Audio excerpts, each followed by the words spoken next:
Alien versus Predator Requiem is a really shitty movie. But you kind of already knew that, so I'm just gonna keep this review brief just because of that fact.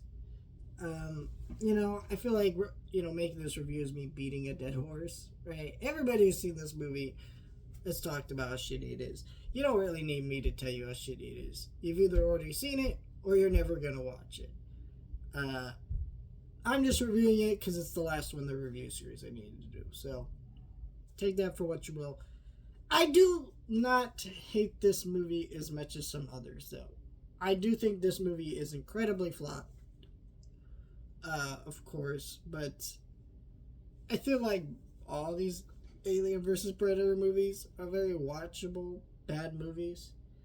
This first one was a slightly better of a movie overall. Like I would say, like that's like a 4 out of 10 movie. This one's like a 2 out of 10 movie because it pulls some Alien Romulus type shit where with the member berry callbacks or whatever. And I'm like, at least Alien Romulus, they weren't to the point where I was overly upset as some people. I enjoyed that movie at all. Thought it did some new cool things for the Alien universe. Got me excited about Alien again, which was kind of the point of that movie. Here, it's just callbacks. Though the main problem with this movie is essentially this is just a slasher movie in the Alien universe with no substance behind it. And as that, it's doesn't really have any cool kills. It's kind of just gross and mean-spirited. I just don't really care for that because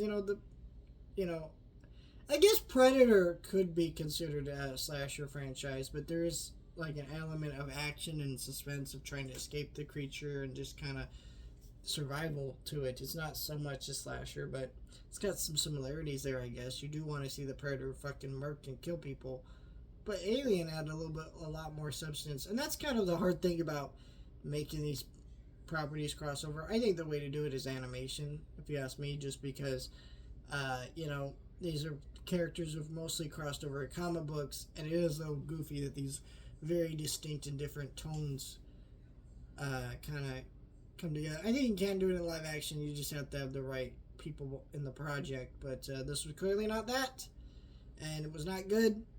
This one's rated R. Some people complain the last one wasn't rated R. It's like, who really gives a shit? The movie wasn't good. So let me know your thoughts, like, share, and subscribe.